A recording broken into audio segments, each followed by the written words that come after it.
Daniel, capítulo 1. Era o 3º ano do reinado de Joaquim em Judá, quando o rei Nabucodonosor da Babilônia declarou guerra a Jerusalém e sitiou a cidade. O Senhor entregou o rei Joaquim de Judá nas mãos dele, com alguns utensílios do templo de Deus.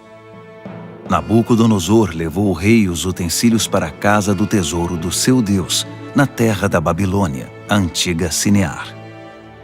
O rei ordenou a Aspenaz, chefe de pessoal do palácio, que escolhesse alguns israelitas da família real e da nobreza, jovens que fossem saudáveis e de boa aparência, inteligentes e de boa formação, de potencial para cargos de liderança no governo, gente de elite, e lhes ensinasse a língua e a cultura da Babilônia.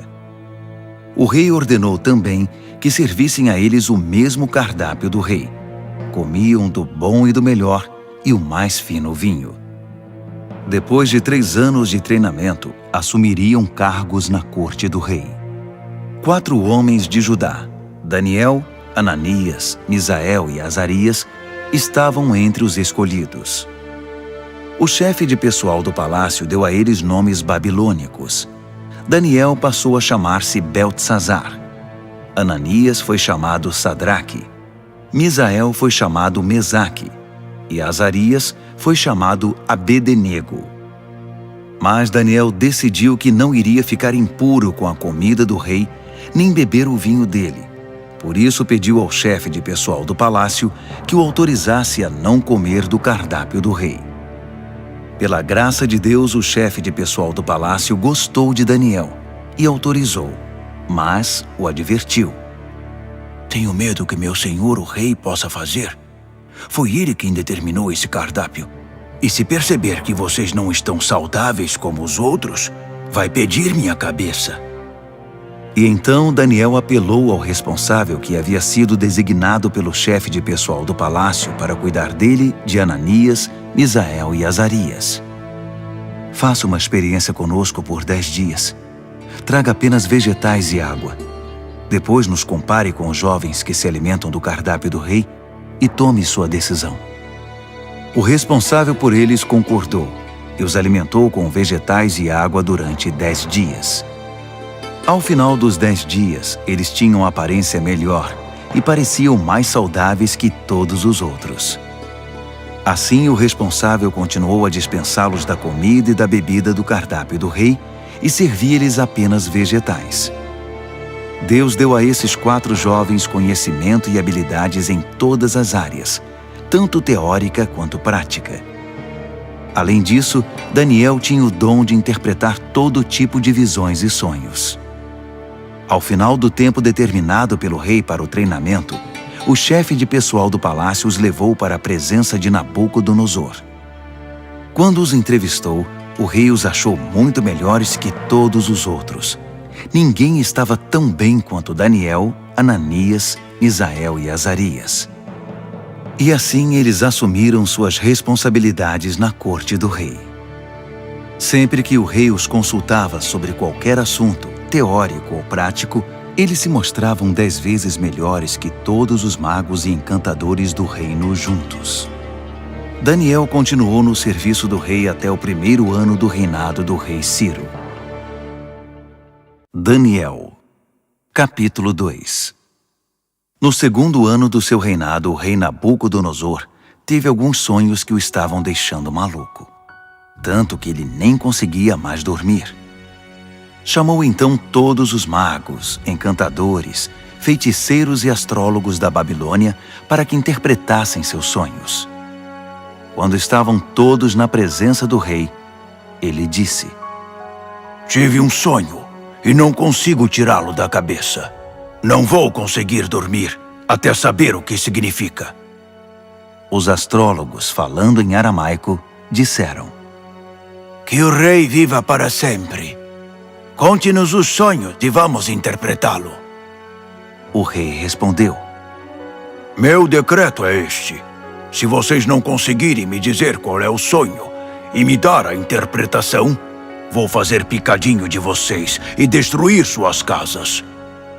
Mas se me contarem o sonho e derem a interpretação, vou encher vocês de presentes e serão muito honrados. Então, digam-me qual foi o sonho e me deem a interpretação. Eles responderam: Vossa Majestade, por favor, conte-nos o sonho.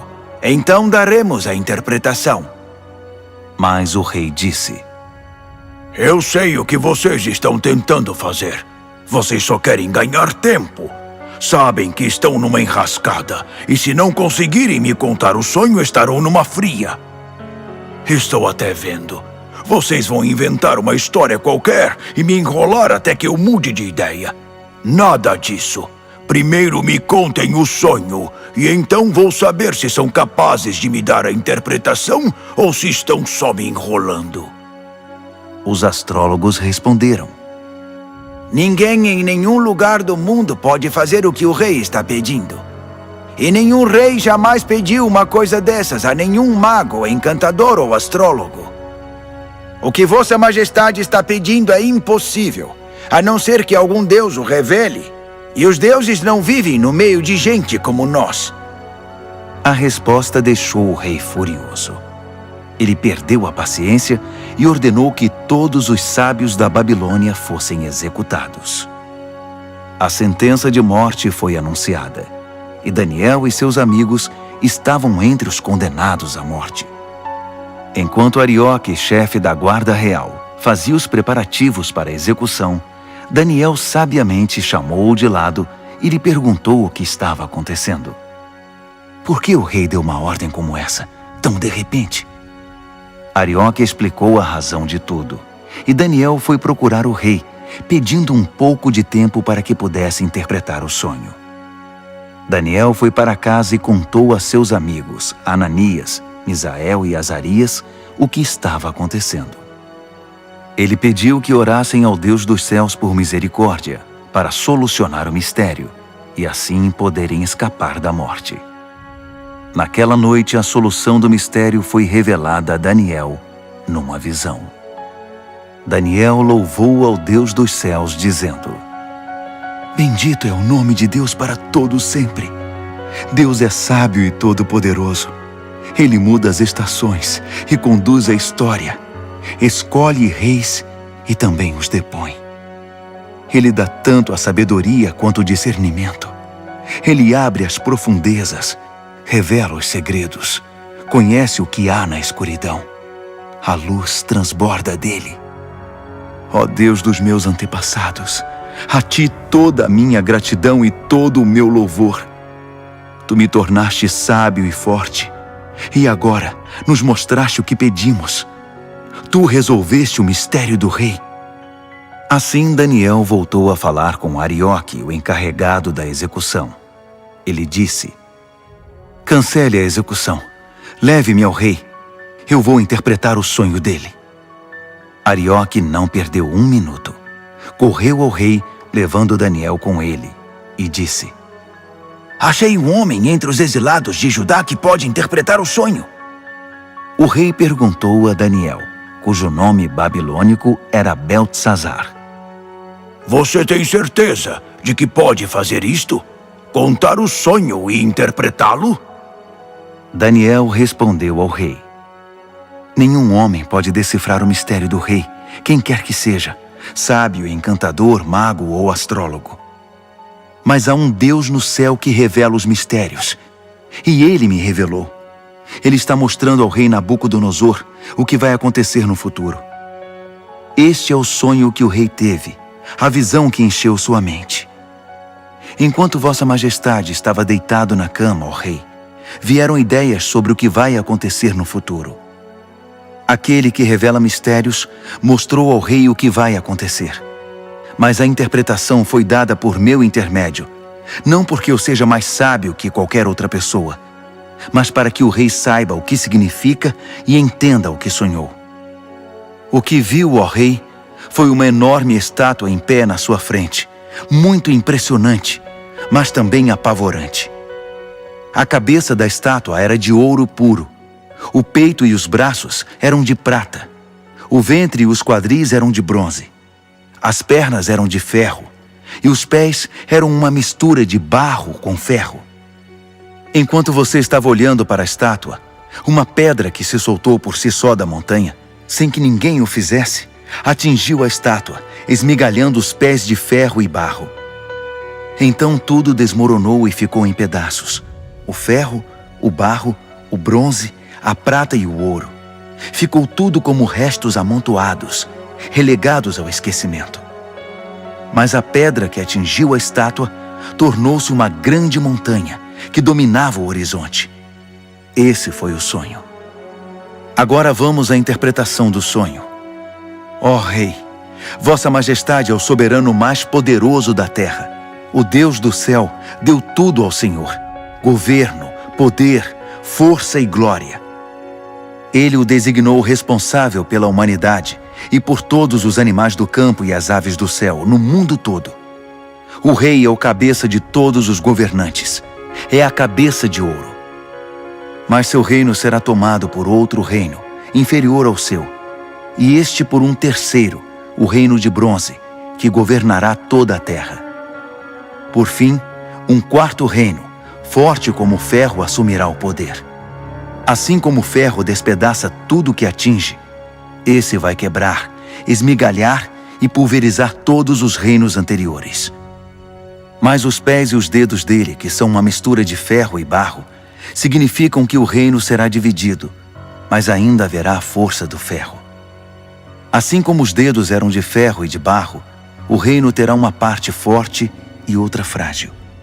Esse reino fará alianças, mas não darão certo. Não conseguirá se unir a nenhum outro reino, assim como o ferro e o barro não se misturam. Mas no tempo desses reinos, o Deus do céu edificará um reino que nunca será destruído, nem nunca será dominado por outro. No final, esmagará os outros reinos, destruirá todos eles e será eterno.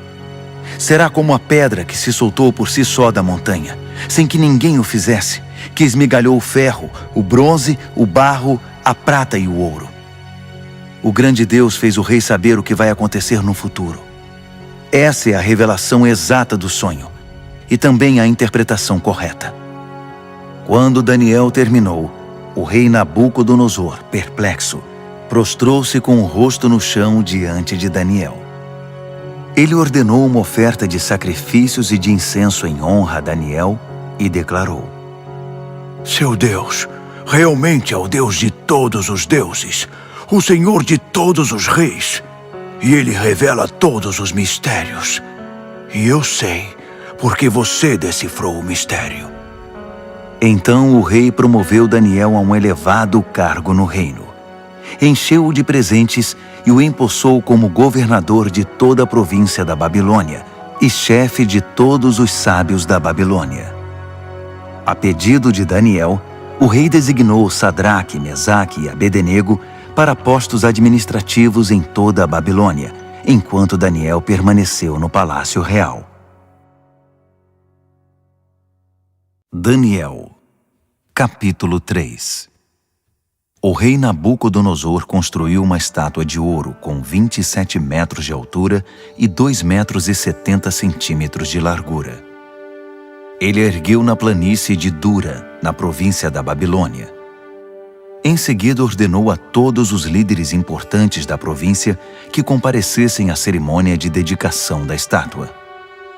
Todos vieram para a cerimônia e tomaram seus lugares diante da estátua que Nabucodonosor havia erguido. Um arauto apareceu e proclamou em voz alta: Atenção, todos! Ouçam vocês de todas as raças, cores e crenças! Quando ouvirem o som da trombeta, do pífaro, da cítara, da harpa, do saltério e da flauta dupla, dobrem os joelhos e adorem a estátua de ouro que o rei Nabucodonosor ergueu. E quem não se ajoelhar, não adorar a estátua, não importa quem seja, será lançado imediatamente na fornalha. O som começou a tocar. Todos os instrumentos musicais da Babilônia e gente de todas as raças, cores e crenças dobraram os joelhos e adoraram a estátua de ouro que o rei Nabucodonosor havia erguido. Foi então que os astrólogos da Babilônia se manifestaram e acusaram os judeus. Eles disseram ao rei Nabucodonosor: Que o rei viva para sempre. Vossa Majestade deu ordens severas para que, ao ouvir o som tocar, deveríamos nos ajoelhar e adorar a estátua de ouro, e quem não o fizesse seria jogado na fornalha. Mas os judeus, Sadraque, Mesaque e Abednego, a quem o rei designou cargos elevados na província da Babilônia, ignoraram a ordem, ó rei. Eles não respeitam os nossos deuses e se negam a adorar a estátua de ouro que mandou erguer. Furioso, o rei Nabucodonosor ordenou que Sadraque, Mesaque e Abednego fossem trazidos. E quando eles chegaram, Nabucodonosor perguntou: Sadraque, Mesaque e Abednego, é verdade que vocês não respeitam meus deuses e se negam a adorar a estátua de ouro que mandei erguer? Vou dar a vocês uma segunda chance, mas a partir de agora, quando o som começar a tocar, vocês devem se ajoelhar e adorar a estátua. E se não o fizerem, serão jogados numa fornalha e ponto final. E que Deus vai livrá-los de mim? Sadraque, Mesaque e Abednego responderam: Sua ameaça não nos assusta.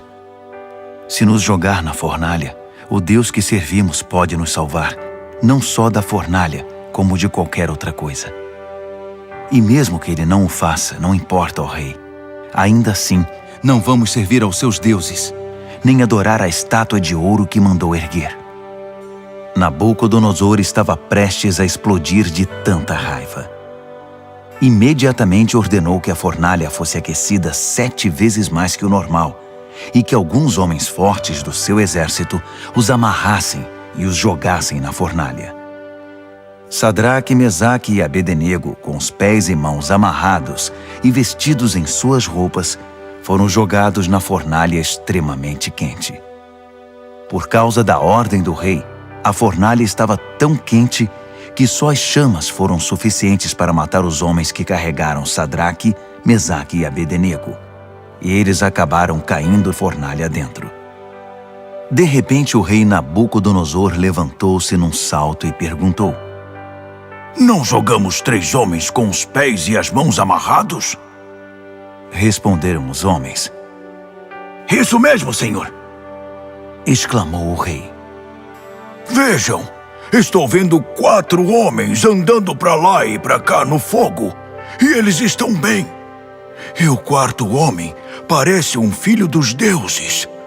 Não é possível.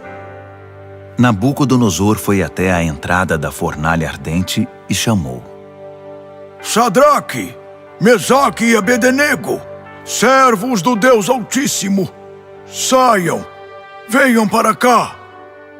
E Sadraque, Mesaque e Abednego saíram do meio do fogo.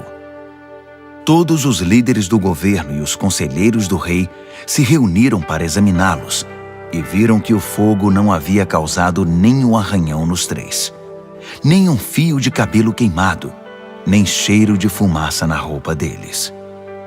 Nabucodonosor exclamou: Bendito seja o Deus de Sadraque, Mesaque e Abednego! Ele enviou seu anjo e salvou seus servos. Eles confiaram no seu Deus a ponto de ignorar as ordens do rei e arriscaram sua vida, mas não serviram nem adoraram outros deuses.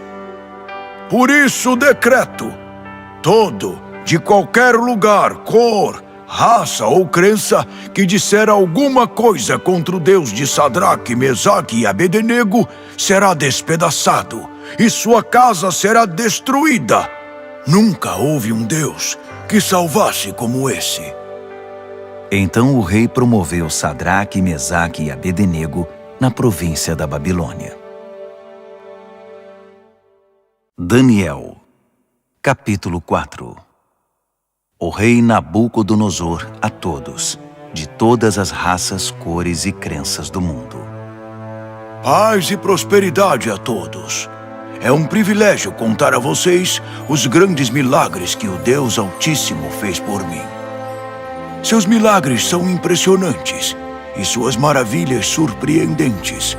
Seu reino dura para sempre e seu governo soberano é eterno. Eu, Nabucodonosor, vivia tranquilo no meu palácio, mas tive um sonho, quase um pesadelo, que me deixou abalado.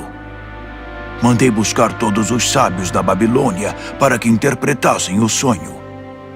Quando todos estavam reunidos, magos, encantadores, astrólogos e adivinhos, contei-lhes o sonho, mas ninguém conseguiu dizer o significado. Mas veio Daniel, um homem cheio do Espírito Santo divino, e contei a ele o sonho. O seu nome babilônico é Beltesazar, assim chamado em homenagem ao meu Deus. Beltesazar, eu disse, chefe dos magos, sei que você é um homem cheio do Espírito Santo divino e que não há mistério que você não consiga desvendar. Ouça este sonho que eu tive e interprete-o para mim. Isto foi o que vi deitado na minha cama. Havia uma grande árvore no centro do mundo. Eu olhei e a árvore cresceu, tornando-se maior ainda. Seu topo alcançava o céu e era visto de todos os lugares da terra. Suas folhas eram belas e seus frutos fartos, produzindo comida suficiente para todos. Os animais se abrigavam debaixo dela e as aves faziam ninhos nos galhos.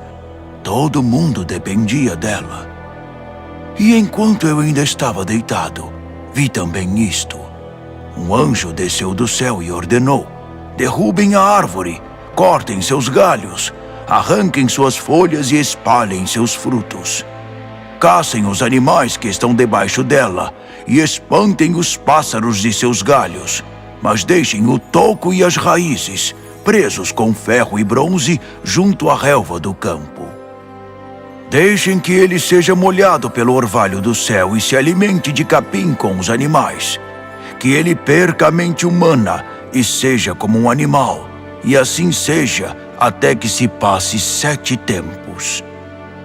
Os anjos anunciam esse decreto, as santas sentinelas trazem essa sentença, para que todos que vivem saibam que o Deus Altíssimo tem domínio sobre os reinos dos homens. Ele conduz tudo conforme seu querer, e de gente simples faz poderosos. Isso é o que eu, rei Nabucodonosor, sonhei.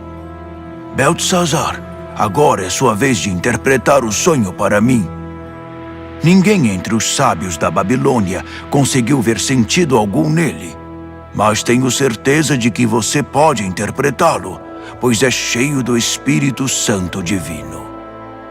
Daniel, Beltesazar, ficou tão apavorado por um momento que nem conseguia falar. Disse o rei: Beltesazar, fique calmo.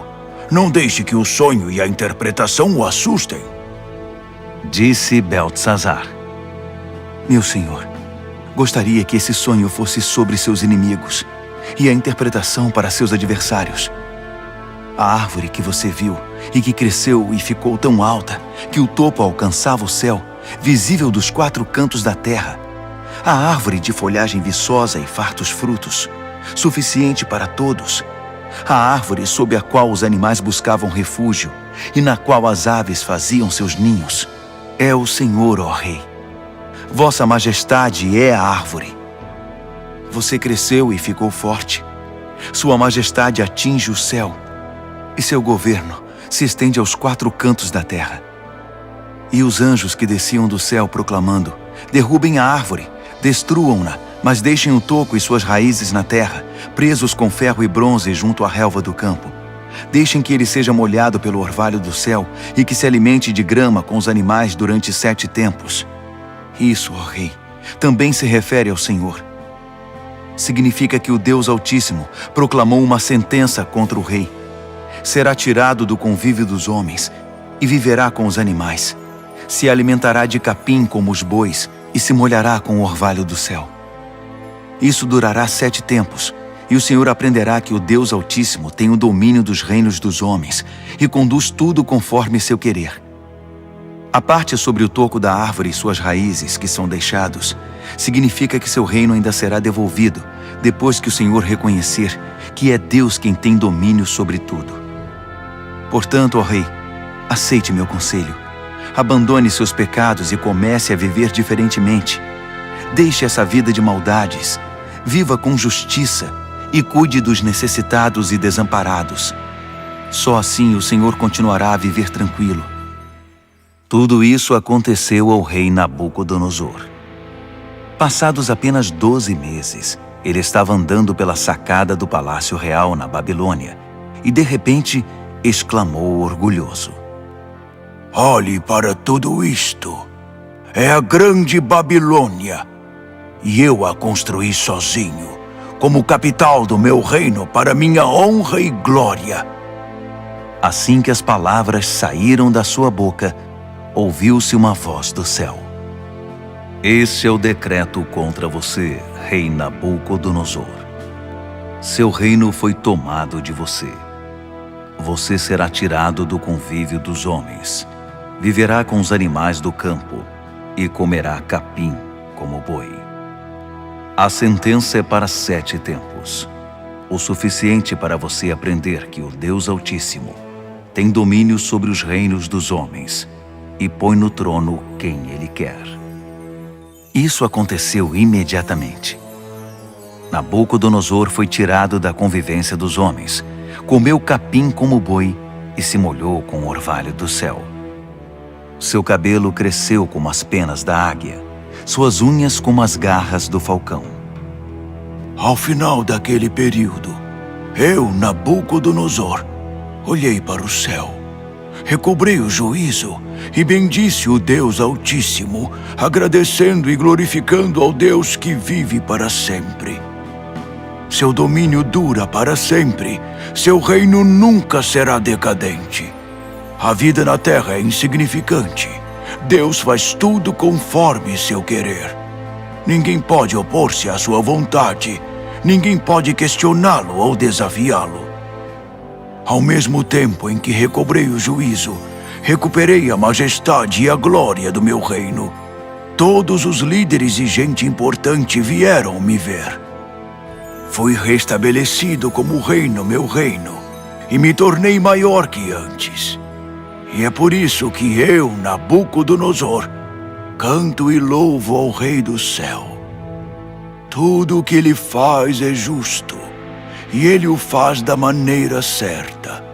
Ele sabe como tratar gente orgulhosa e tem o poder para torná-los humildes. Daniel, capítulo 5. O rei Belsazar convidou Humilde e seus nobres para um grande banquete. O vinho era muito bem servido. Então Belsazar, que já estava alto por causa do vinho, ordenou que as taças de ouro e prata que seu pai Nabucodonosor havia tomado do templo de Deus em Jerusalém fossem trazidas para que ele, seus nobres, suas mulheres e concubinas pudessem beber nelas.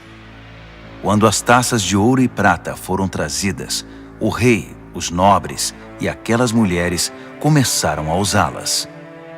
Beberam seu vinho e, já bêbados, louvaram seus deuses de ouro, prata, bronze, ferro, madeira e pedra.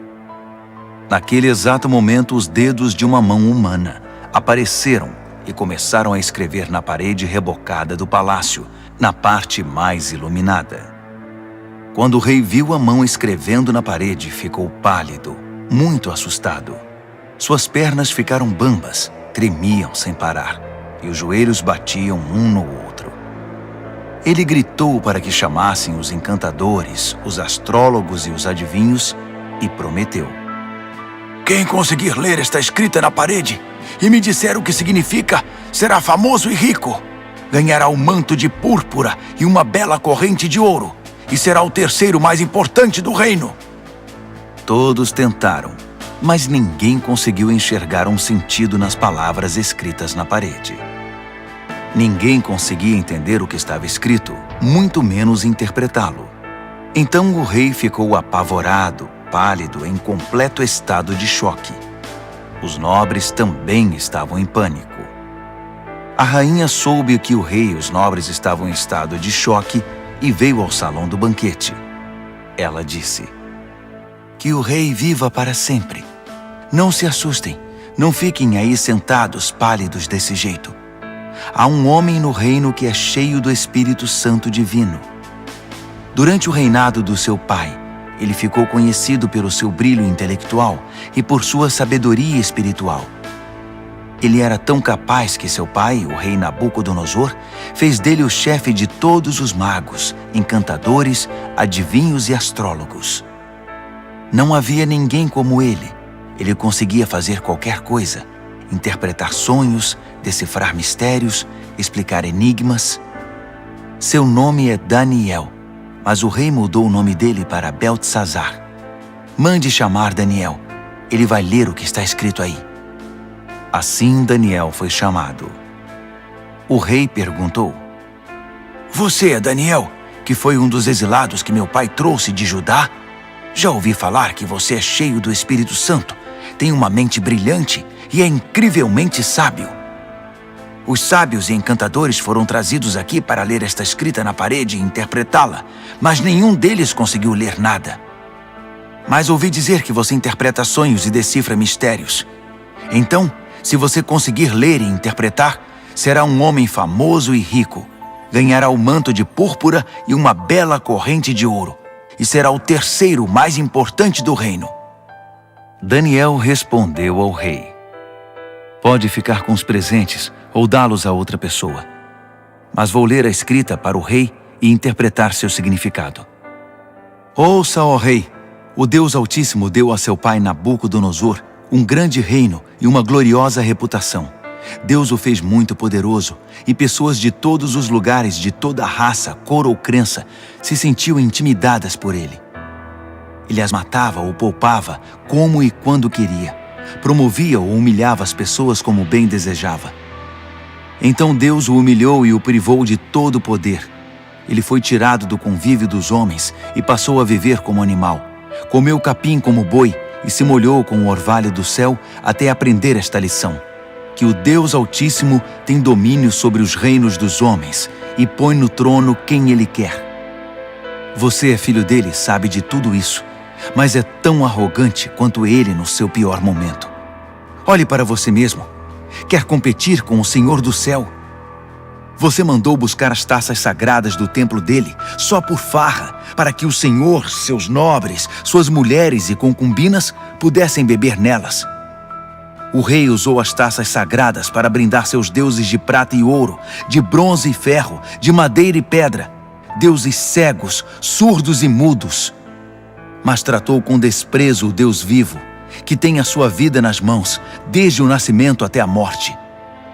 Deus enviou a mão que escreveu na parede, e o que está escrito é: Mene, Tekel e Peres. E este é o significado dessas palavras. Mene, Deus contou os dias do seu governo, e suas contas são negativas. Tekel, você foi pesado na balança e está em falta. Peres, seu reino foi dividido e entregue aos medos e persas. Beltesazar fez o que havia prometido. Vestiu o manto de púrpura em Daniel, colocou uma bela corrente de ouro em seu pescoço e o promoveu a terceiro mais importante do reino. Naquela mesma noite, o rei Beltesazar da Babilônia foi morto.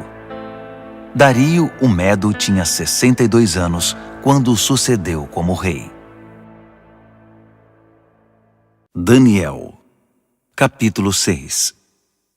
Dario reorganizou seu reino. Ele designou 120 governadores para administrar todas as províncias do reino. Sobre eles havia 3 ministros, e um deles era Daniel. Os governadores se dirigiam aos ministros, que tinham a responsabilidade de manter tudo em ordem.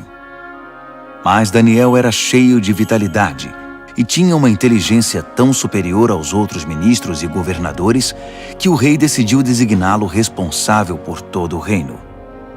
Os ministros e governadores se reuniram para ver se descobriam algum ponto fraco de Daniel que pudesse usar contra ele, mas não conseguiram nada. Ele era exemplar e absolutamente confiável. Não conseguiram achar nenhuma evidência de negligência ou má conduta. Após inúmeras tentativas, desistiram e disseram: Nunca vamos descobrir nada contra esse Daniel, a não ser que inventemos alguma acusação e tramemos algo contra ele. Assim, os ministros e governadores tramaram contra ele e foram ao rei dizer: Rei Dario, que viva para sempre! Nós, ministros, governadores e todos os principais oficiais, nos reunimos e concordamos em que o rei deveria promulgar o seguinte decreto.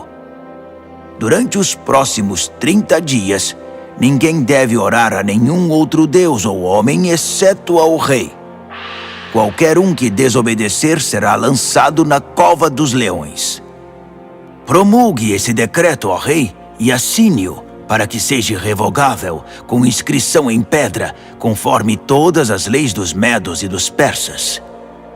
E o rei Dario assinou o decreto. Daniel soube que esse decreto havia sido promulgado, mas continuou a orar como sempre fazia. Sua casa tinha janelas no andar de cima, voltadas para Jerusalém. 3 vezes ao dia, ele se ajoelhava ali em oração, agradecendo e louvando a Deus. Os conspiradores vieram e o viram orando, pedindo a ajuda de Deus.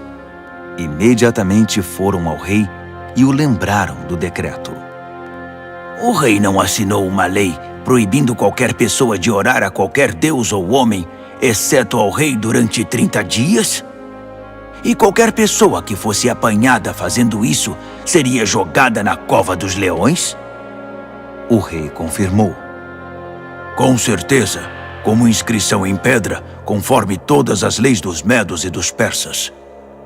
Então eles disseram: Daniel é um dos exilados judeus. Ignora sua ordem e desafia sua lei. Ele ora 3 vezes ao dia. O rei ficou desconcertado e tentou de todas as formas livrar Daniel da complicação em que o havia colocado. Ele pensou nisso o dia todo. Mas os conspiradores voltaram. Lembre-se, ó rei, é uma lei conforme todas as leis dos medos e dos persas. Irrevogável.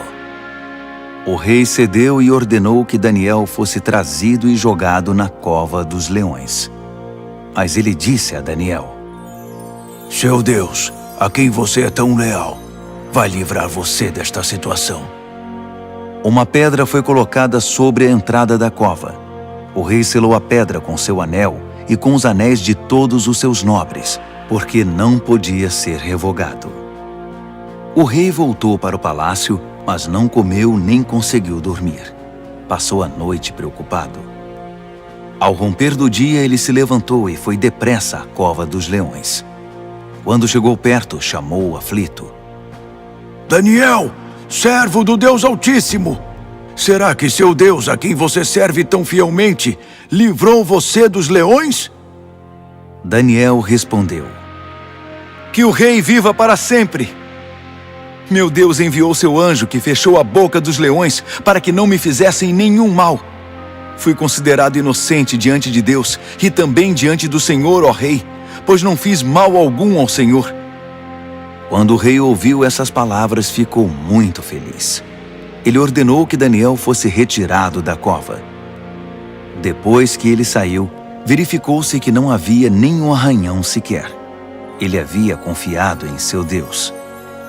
Então o rei ordenou que os conselheiros que tinham conspirado contra Daniel fossem jogados na cova dos leões, com suas mulheres e filhos. Antes mesmo de chegar ao fundo da cova, os leões já os agarraram e os despedaçaram. O rei Dario divulgou esta proclamação a todos na terra, de qualquer raça, cor e crença. A paz esteja com vocês. Muita paz. Decreto que o Deus de Daniel seja adorado e temido em todo o meu reino. Ele é o Deus vivo e permanece para sempre. Seu reino nunca é destruído. Seu governo continua eternamente. Ele é o Salvador e o Redentor. Ele realiza milagres impressionantes nos céus e na terra. Ele livrou Daniel do poder dos leões. Daniel foi muito bem tratado no restante do reinado de Dario e também no reinado seguinte, de Ciro, o persa.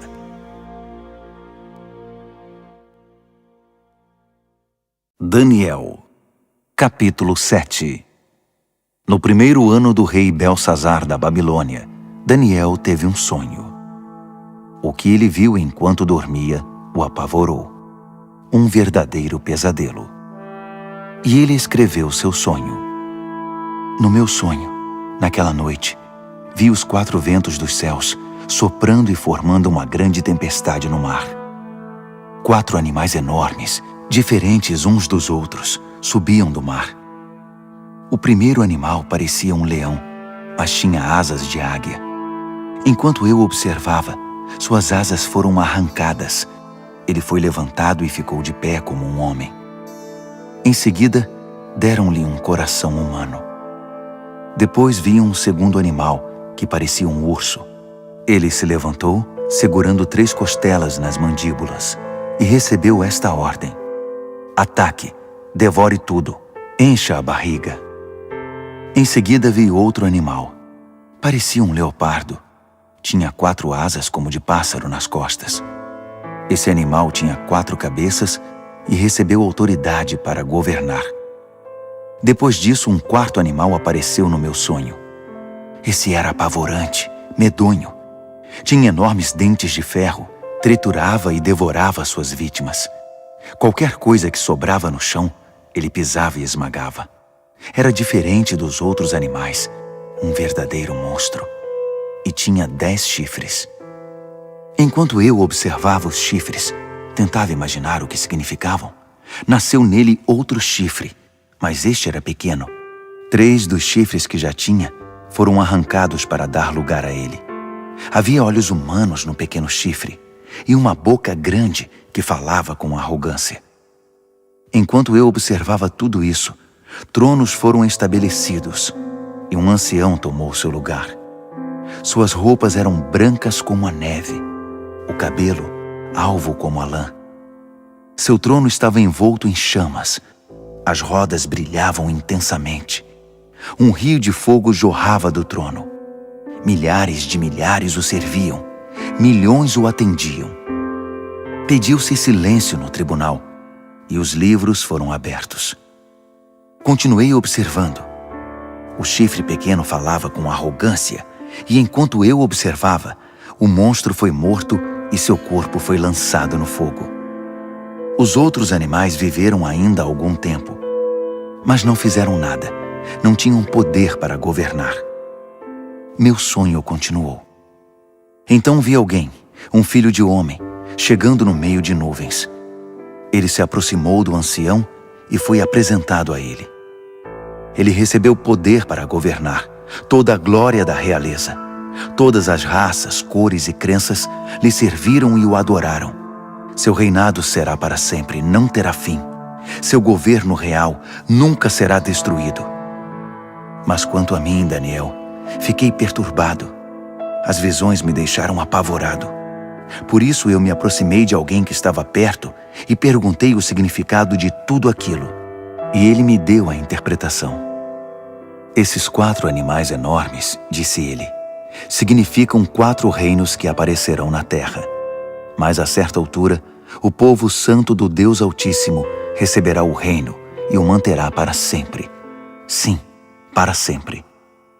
Mas eu queria saber mais. Estava curioso sobre o 4º animal, aquele que era tão diferente dos outros, o monstro medonho com os dentes de ferro e garras de bronze, que engolia o que despedaçava e pisoteava tudo o que via pela frente. E eu queria saber também a respeito dos 10 chifres e do chifre pequeno que nasceu, ocupando o lugar de 3 dos primeiros chifres. Esse novo chifre tinha olhos e com sua boca grande falava de forma arrogante, dominando os outros chifres. Observei que esse chifre fazia guerra contra o santo povo de Deus e levava vantagem sobre eles. Mas o ancião interveio e decidiu a favor do povo do Deus Altíssimo. No final, o povo santo de Deus assumiu o controle do reino. A pessoa que estava perto de mim explicou: o quarto animal é o quarto reino que aparecerá na terra. Será diferente dos 3 primeiros, um reino monstruoso que devorará e pisoteará todos à sua volta. Os 10 chifres são 10 reis, um após o outro, que procederão desse reino.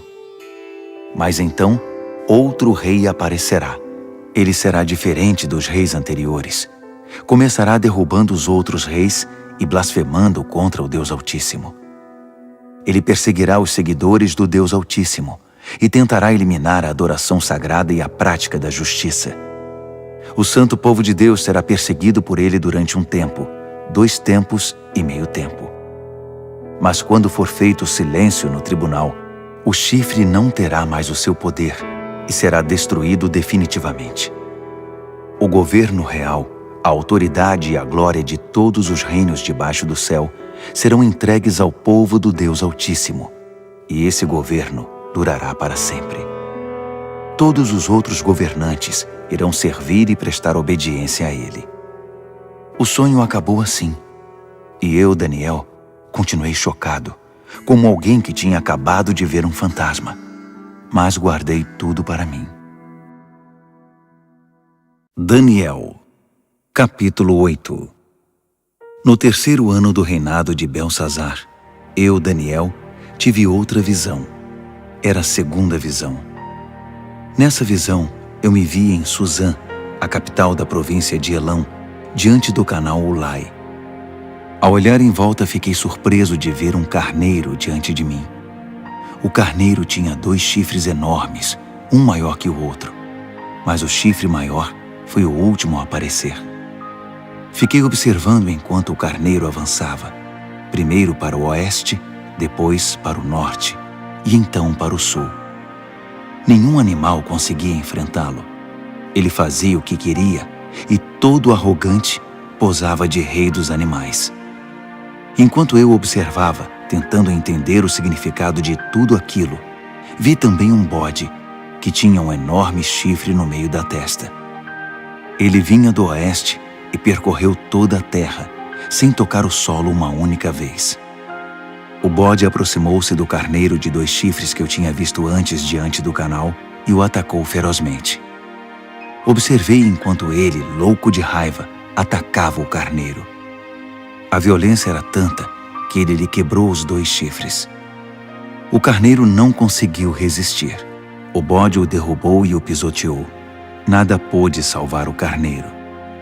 Então o bode tornou-se cada vez mais arrogante, e no auge do poder, seu chifre imenso se quebrou, e 4 outros chifres enormes surgiram no lugar, apontando para o norte, o sul, o leste e o oeste.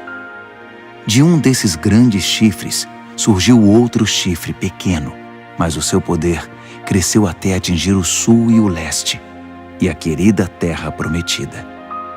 Cresceu tanto que atingiu as estrelas, o exército celestial, e lançou algumas delas na terra e as pisoteou. Ele ousou até desafiar o poder de Deus, o príncipe do exército celestial. Ele acabou com a adoração diária e profanou o santuário. Como castigo pelos seus pecados, o santo povo de Deus também foi atacado por ele. O chifre desprezou a verdade de Deus. Extremamente arrogante, dominou tudo o que via pela frente. Naquele momento ouvi 2 anjos conversando. O primeiro perguntou: quanto tempo vai durar isso? Sem adoração diária, esse castigo devastador pelo pecado? E o povo de Deus e o santuário vão continuar sendo desprezados e pisoteados? O outro respondeu: um período de 2.300 tardes e manhãs. Então, o santuário será restaurado. Enquanto eu, Daniel, estava tentando encontrar um sentido no que via, uma figura humana apareceu diante de mim. Ouvi uma voz de homem que vinha do canal de Ulai e chamava: Gabriel, diga a este homem o que está acontecendo. Explique a visão a ele. Ele veio até mim, mas quando se aproximou, fiquei aterrorizado e me prostrei com o rosto em terra. Ele disse: Entenda que esta visão diz respeito ao final dos tempos. Assim que ele falou, eu desmaiei, com o rosto no chão. Mas ele me despertou e me levantou. Ele continuou: vou contar a você o que vai acontecer nos dias de juízo, pois haverá um fim para tudo isso. O carneiro de 2 chifres que você viu representa os 2 reis dos Medos e dos Persas. O bode representa o reino dos gregos, e o chifre enorme na testa dele é o primeiro rei. Os 4 chifres que surgiram no lugar dele, depois que foi quebrado, são os 4 reis que virão depois dele, mas sem o mesmo poder. Quando o reinado deles estiver no fim e as rebeliões se intensificarem, surgirá um rei cruel, um mestre da maldade. Seu poder aumentará imensamente. Ele será arrogante, de fala autoritária, fazendo exatamente o que quer. Derrubará poderosos e santos por todos os lados. Suas ações criminosas vão se multiplicar. E como vão? Ele vai achar que é invencível e vai se livrar de todos os que cruzarem seu caminho. Mas quando enfrentar o príncipe dos príncipes, será esmigalhado, mas não por mãos humanas. A visão das 2.300 tardes e manhãs é precisa, mas confidencial. Então, mantenha-a em segredo. Refere-se ao futuro distante. Eu, Daniel, acabado, esgotado por alguns dias, finalmente encontrei forças para voltar ao trabalho e tratar dos negócios do rei. Mas continuei apavorado com a visão, pois não conseguia entender coisa alguma. Daniel, capítulo 9. Dario, filho de Xerxes, da linhagem dos Medos, tornou-se rei da Babilônia. No primeiro ano do seu reinado, eu, Daniel, meditava nas Escrituras, e de acordo com a mensagem do Eterno ao profeta Jeremias, Jerusalém teria de ficar em ruínas durante 70 anos. Recorri ao Senhor Deus em busca de uma resposta. Orava com dedicação e sinceridade. Jejuava, vestia pano de saco e me ajoelhava nas cinzas. Derramei meu coração e abri minha alma para o Eterno, meu Deus. Ó Senhor, grande e soberano Deus, Tu nunca falhas em cumprir a Tua aliança. Nunca desistes daqueles que Te amam e obedecem ao que ordenas. Mas nós pecamos de todas as formas possíveis. Cometemos pecados terríveis, fomos rebeldes, enganamos e pegamos atalhos para fugir dos Teus caminhos. Fizemo-nos de surdos diante dos Teus servos, os profetas, que pregaram Tua mensagem aos nossos reis e líderes, aos nossos pais e a todo o povo da terra. Tu fizeste tudo certo, Senhor, mas tudo o que temos a apresentar é culpa e vergonha, todos nós, o povo de Judá, os cidadãos de Jerusalém, Israel no exílio e em todos os lugares por onde fomos espalhados, por ter Te traído.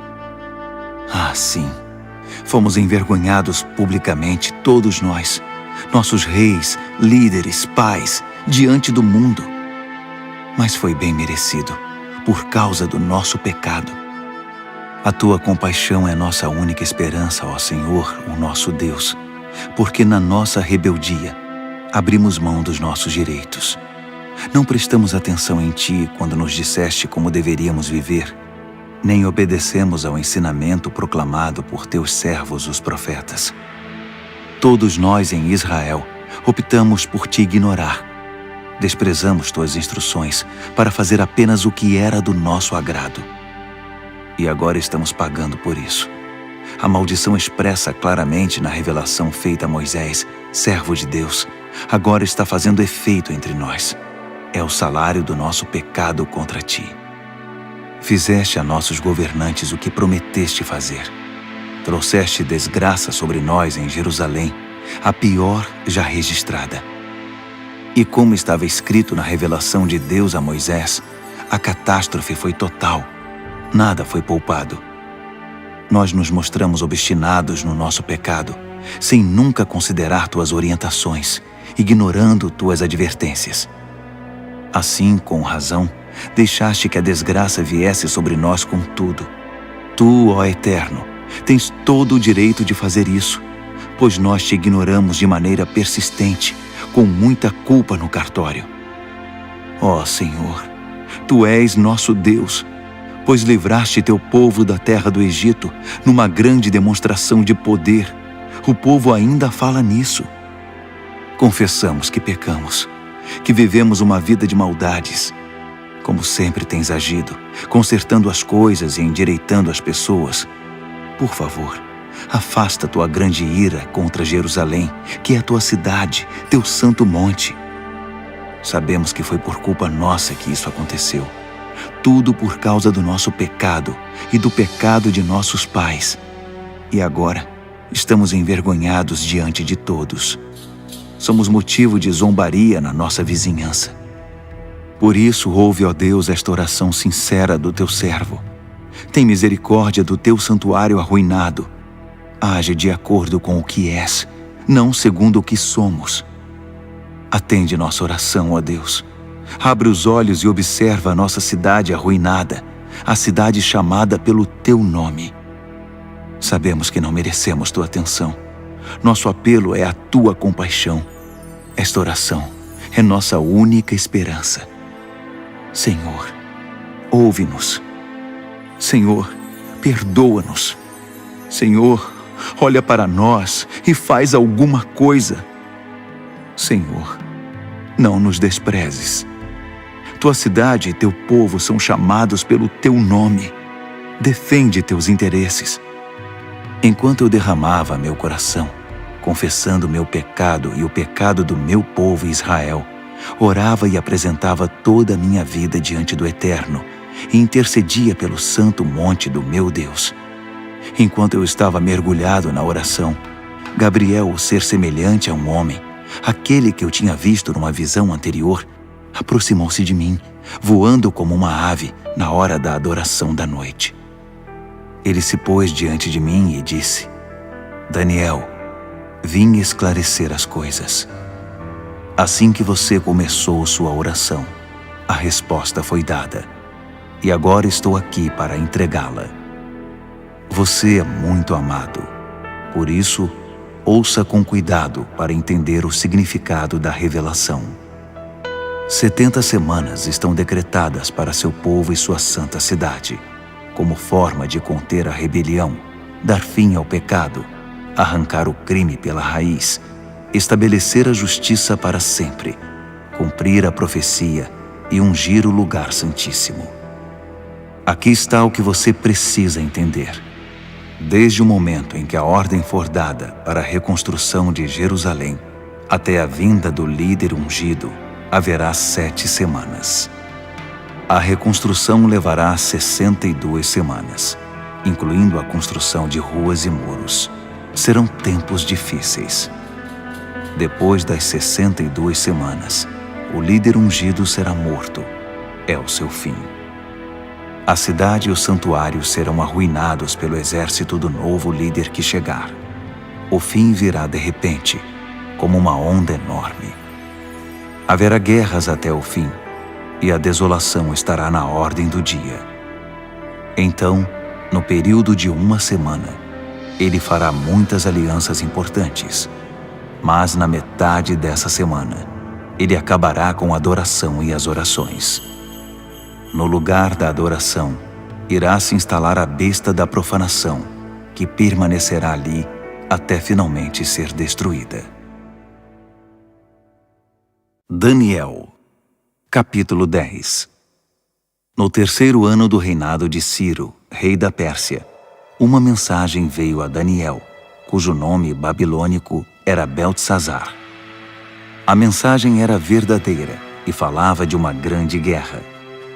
Ele entendeu, pois seu significado veio por revelação. Durante aqueles dias, eu, Daniel, guardei luto por Jerusalém durante 3 semanas. Comi apenas comida simples, sem tempero, e não comi carne nem bebi vinho.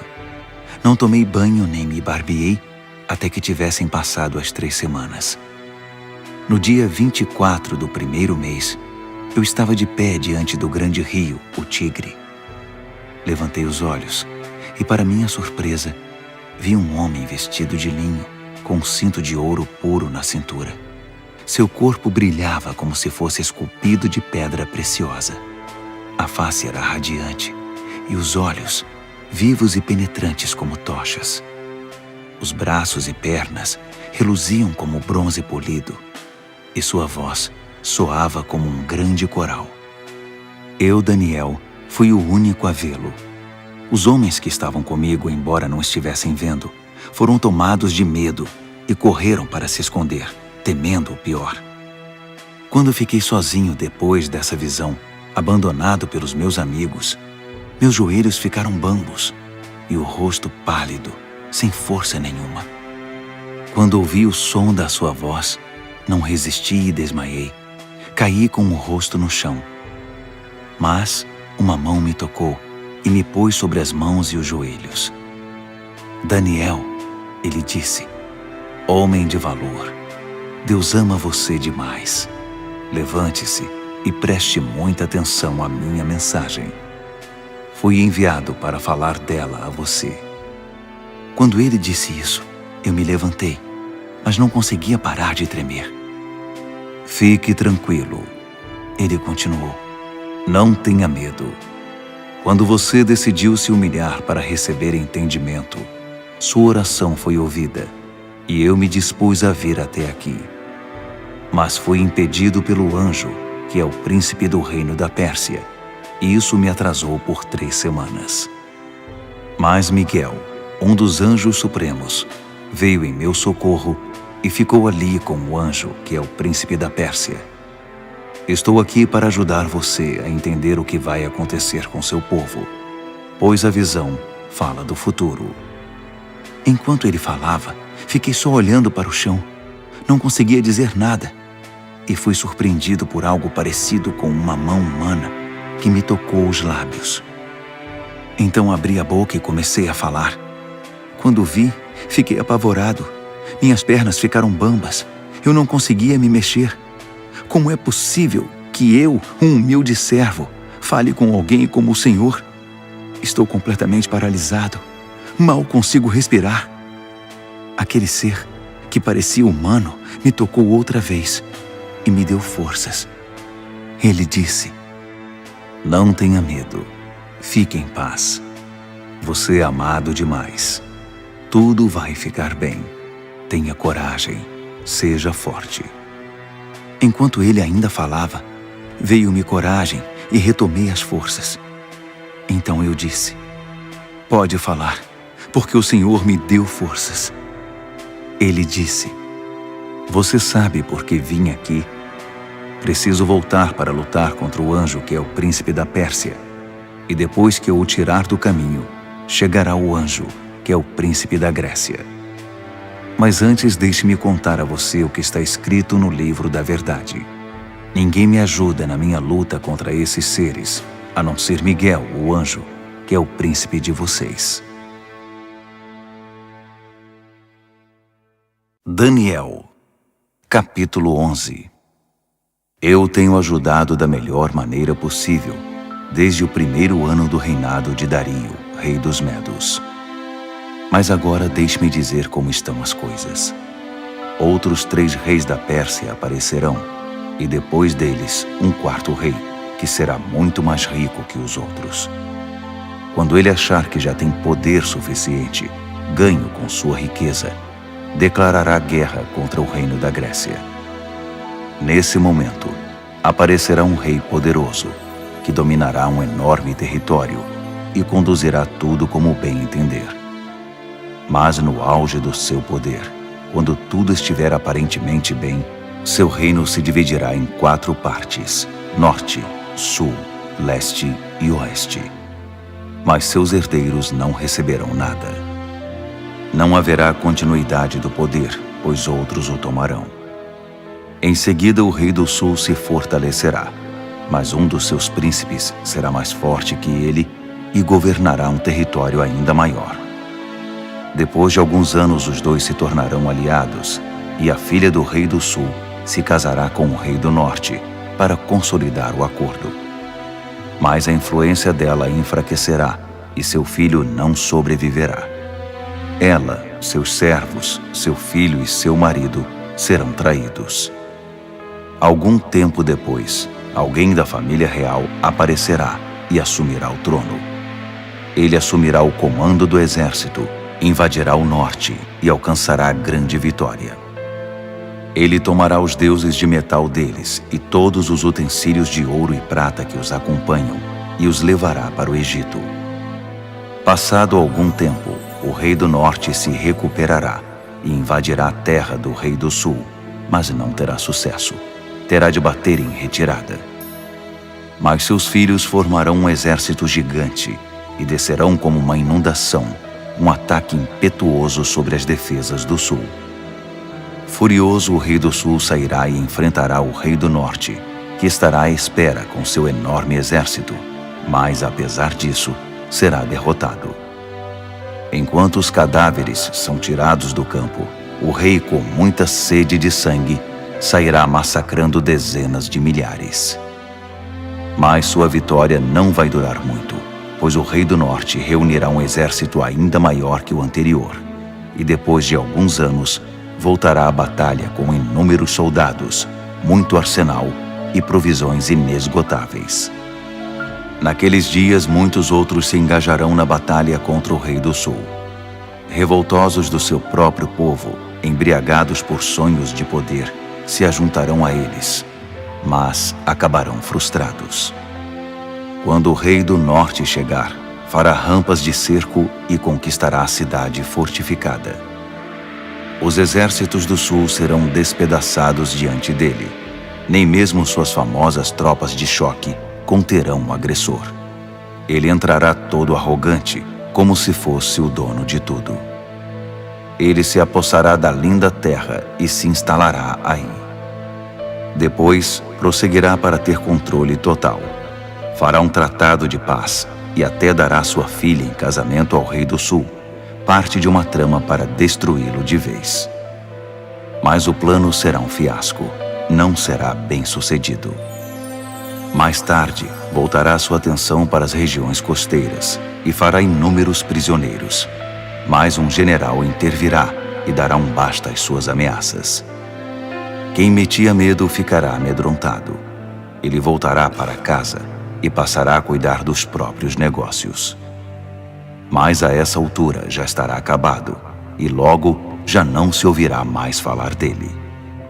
Ele será sucedido por um perdedor, já com seu governo, sua reputação e sua autoridade em frangalhos. Por isso não durará muito, sairá da história rapidamente, sem nem mesmo ter lutado. Seu lugar será preenchido por um sujeito desprezado e desprezível. Mas ele surpreenderá todos, saindo como que do nada e se apossando do reino. Ele avançará como um rolo compressor, e até o príncipe da aliança será esmagado. Depois de negociar um cessar-fogo, ele violará as condições. Que traidor! Com alguns poucos comparsas, assumirá o controle total.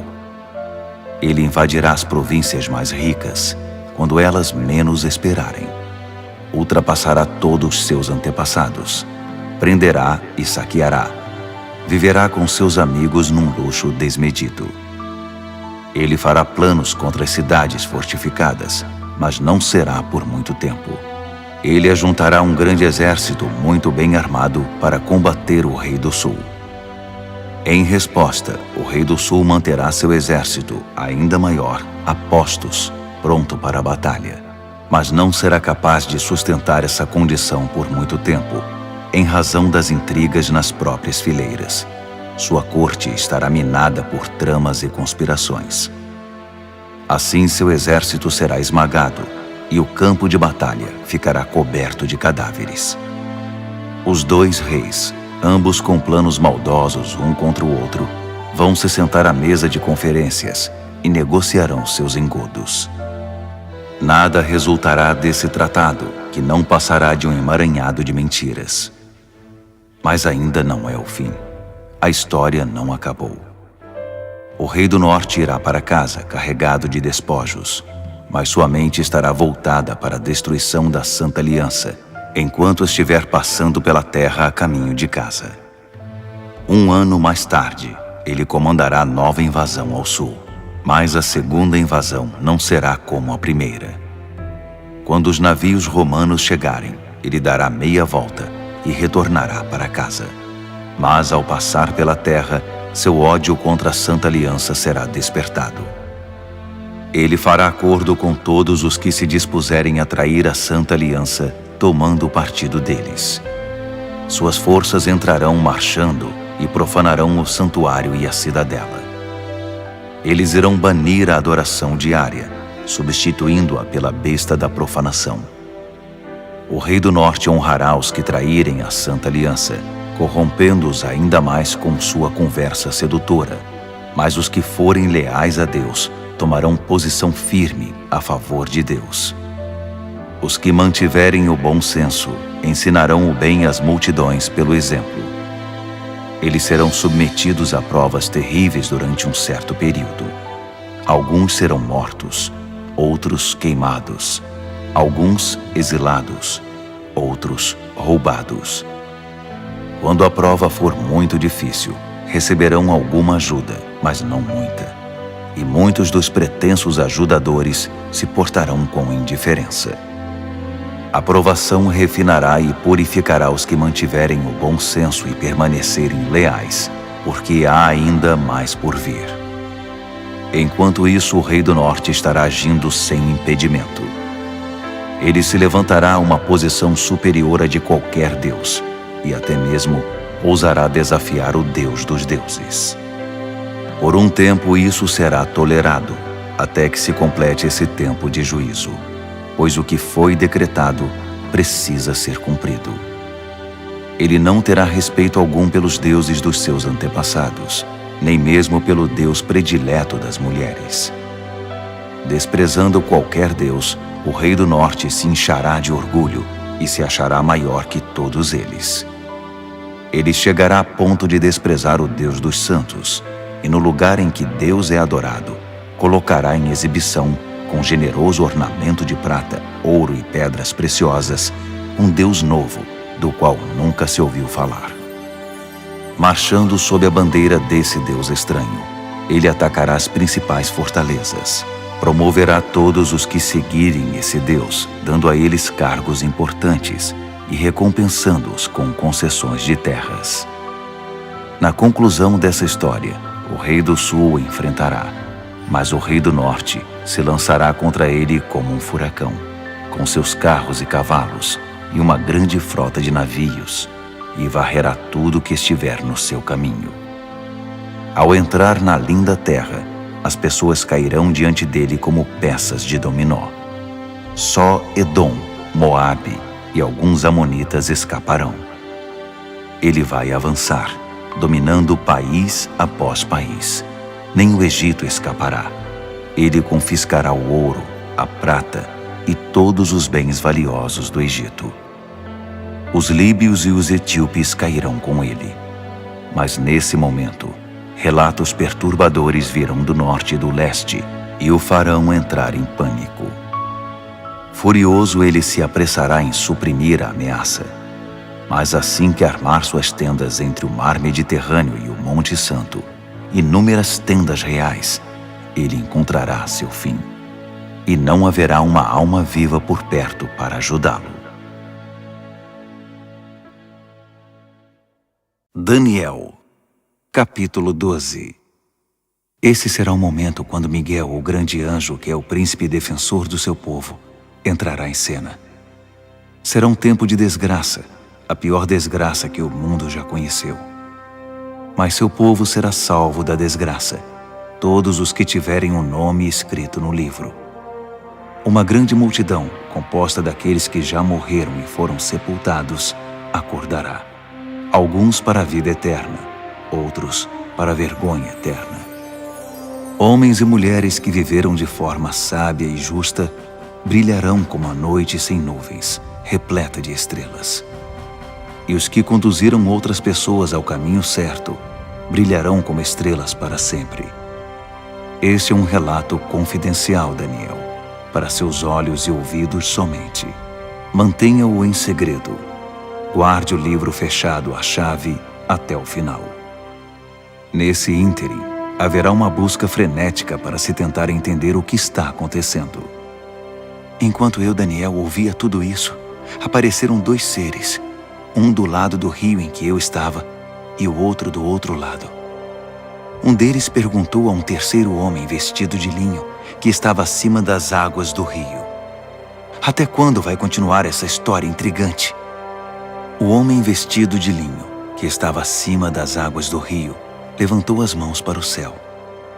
Ouvi quando ele jurou solenemente pelo Eterno que seria um tempo, 2 tempos e meio tempo, e que quando o opressor do povo santo fosse derrubado, a história chegaria ao seu final. Ouvi tudo isso claramente, mas não entendi. Por isso perguntei: Senhor, pode me explicar isso? Continue a fazer o que está fazendo, Daniel. Ele disse: a mensagem é confidencial e será guardada a chave até o fim, até que tudo chegue à sua conclusão. O povo será purificado e renovado, mas os maus continuarão sendo maus, sem ter a menor ideia do que está acontecendo. Já os que viverem de forma sábia e justa entenderão tudo. A partir do momento em que a adoração diária for abolida do templo e a besta da profanação for introduzida no seu lugar, vão se passar 1290 dias. Abençoados os que persistirem pacientemente durante os 1335 dias. E você prossiga em sua jornada, sem ficar ansioso ou preocupado. Fique tranquilo.